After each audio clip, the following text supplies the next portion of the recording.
Well, all right, facilitators, we are in session 9.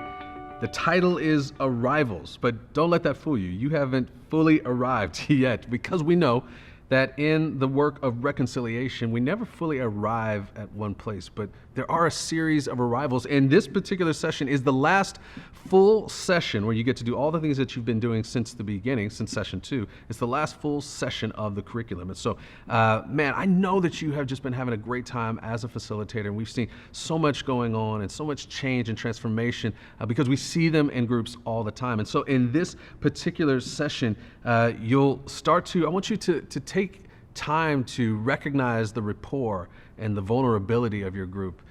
Think about what's happened from the very beginning all the way till now, and even maybe highlight that to your group so they can see the transformation, so they can see the growth, and they can see how this group has really transformed each person in here, right? As they revel and they are filled with encouragement and this feeling of wokeness, we want to rejoice always, because that's the value we're looking at.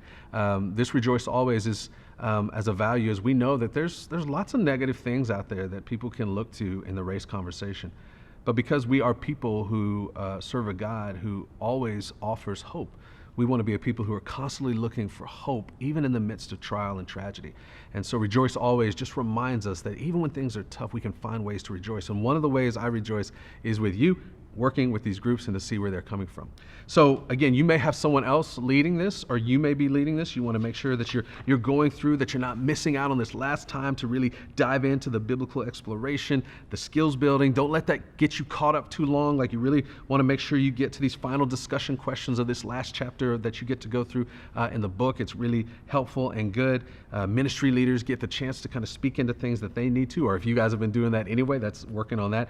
And take the time for reflection, because you want to get to the place where you can really start to reflect on what have we learned and how have we grown over this process. You'll get to do some more of that in the next session, but this will be the time where I think you'll do it without any newcomers in there. So take the opportunity to do that. Because your next step in this, and you want to make sure that you are doing this, because again, our desire is to see these groups multiply. We are wanting to see this movement grow, and we're wanting to see lots of ambassadors of reconciliation getting out into the community and bringing God's idea of reconciliation into these conversations around race.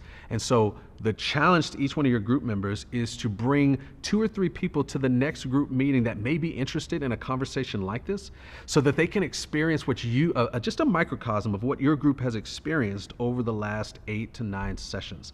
So you want to really press that for your group, especially those who you believe would be facilitators.